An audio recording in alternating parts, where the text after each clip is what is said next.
Co-presented by Vimal. बोलो जुबान केसरी. काँग्रेस कार्यालयामध्ये वंदे मातरम गीताला सुरुवात झाली, पण अचानक सोनिया गांधींनी हातवारे केले आणि शेजारी असलेल्या मल्लिकार्जुन खरगेंशी त्या बोलायला लागल्या. सोनिया गांधींच्या हावभावांसह ही संपूर्ण घटना कॅमेऱ्यामध्ये कैद झाली आणि आता सत्ताधाऱ्यांनी सोनिया गांधींवर वंदे मातरमचा अपमान केल्याचा आरोप केलाय. दरम्यान नेमकं काय घडलं पाहूयात.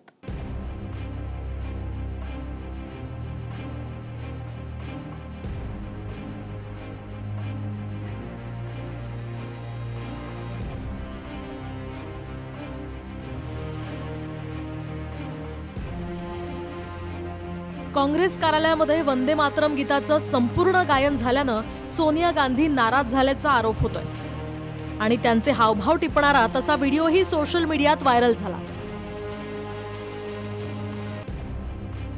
स्वातंत्र्य दिनाच्या निमित्तानं दिल्लीमध्ये काँग्रेस कार्यालयात वंदे मातरमचं गायन सुरू झालं. सुरुवातीला सोनिया गांधी शांतपणे उभ्या होत्या, पण वंदे मातरमचं पहिलं कडवं संपून पुढेही गीत सुरूच राहिल्यानं सोनिया गांधींनी थेट काँग्रेस अध्यक्ष मल्लिकार्जुन खरगेंना इशारा केला.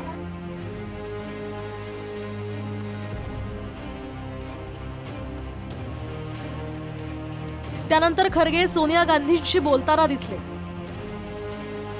सोनिया गांधी काही बोलत असल्याचं पाहून राहुल गांधींनीही नेमकं काय सुरू आहे हे पाहण्याचा प्रयत्न केला, पण त्यावेळी वंदे मातरम गीत सुरूच होतं. सोनिया गांधींनी पुन्हा हातवारे केले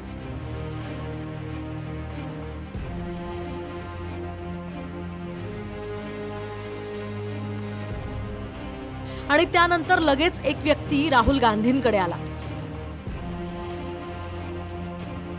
राहुल गांधींनी त्यांना काहीतरी कानात सांगितलं, तर दुसरीकडे सोनिया गांधी आणि खरगेंमध्ये बोलणं सुरू होतं. राहुल गांधींशी बोलणं झाल्यानंतर संबंधित व्यक्ती खरगेंकडे आला. खरगेंशी तो व्यक्ती बोलत असताना सोनिया गांधी तिथे आल्या आणि सोनिया गांधी काहीतरी बोलताना दिसल्या.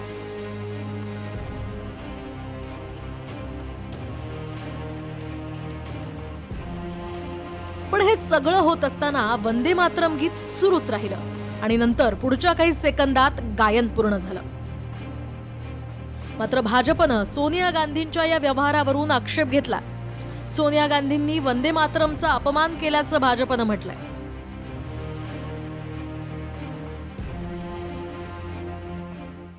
राष्ट्रगीत वंदे मातरम के प्रति उनका अपमान है, जिससे करोड़ों करोड़ों भारतवासी बहुत आघात महसूस कर रहे हैं और यह दर्शाता है कि कांग्रेस पार्टी अभी भी संभवतः राष्ट्रगीत वंदे मातरम को संपूर्ण रूप से स्वीकार नहीं कर पाई है.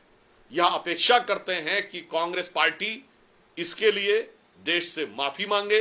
कांग्रेस वर्किंग कमेटी की बैठक हुई अक्टूबर 1937 में.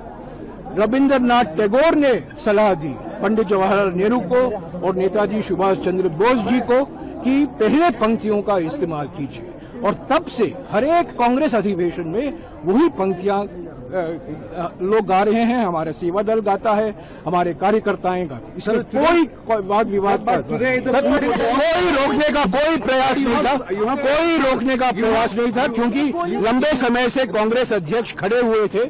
सोनिया जी कह रही थी उनके लिए कुर्सी लाके रख दो बस. काँग्रेसचे नेते जयराम रमेश यांनी स्पष्टीकरण देऊन हे प्रकरण शांत करण्याचा प्रयत्न केला.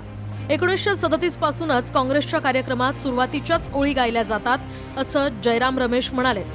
नुकत्याच झालेल्या अधिवेशनात वंदे मातरमवरून सुधारित विधेयक पास करण्यात आलं आणि राष्ट्रपतींच्या सहीनं कायदाही झाला. या कायद्याचं नाव आहे राष्ट्रीय सन्मान अपमान प्रतिबंधक सुधारणा कायदा. आता राष्ट्रध्वज, तिरंगा, संविधान, राष्ट्रगीत, जनगण मन याप्रमाणेच वंदे मातरम या राष्ट्रीय गीताला सुद्धा समान कायदेशीर संरक्षण देण्यात आलं. वंदे मातरमच्या गायनाला रोखण्याचा प्रयत्न केला तर 3 वर्षाच्या सश्रम कारावासाची शिक्षा आणि आर्थिक दंड किंवा दोन्ही शिक्षेचं प्रावधान आहे. सरकारी कार्यक्रम, स्वातंत्र्य दिन, प्रजासत्ताक दिन अशा कार्यक्रमांमध्ये संपूर्ण गीताचं गायन करणं बंधनकारक आहे. खासगी कार्यक्रमांमध्ये पूर्ण गीताचं गायन करणं बंधनकारक नाही. पण संसदेच्या लोकप्रतिनिधी आणि UPAच्या चेअरमन असताना सोनिया गांधींचं असं वागणं म्हणजे वैचारिक नक्षलवाद असल्याची टीका मुख्यमंत्री फडणवीसांनी केली आहे. देशाच्या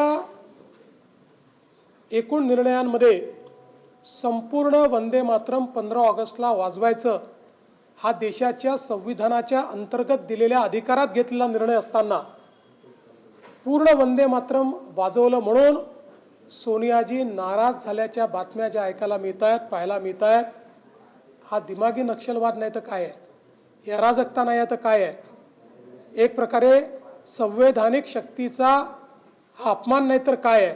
आणि म्हणूनच अशा प्रकारचे अनेक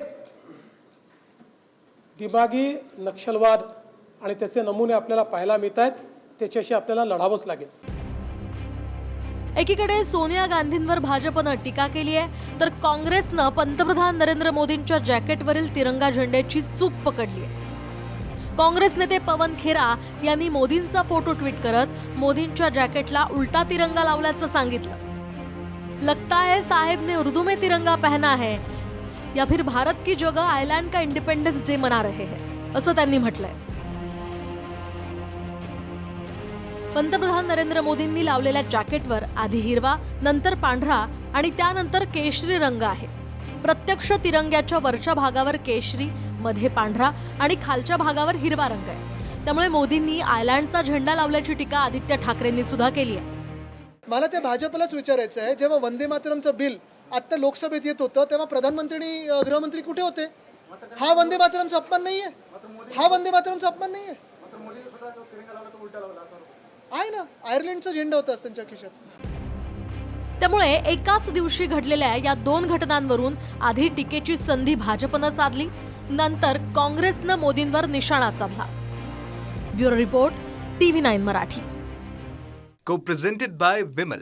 बोलो जुबान केसरी.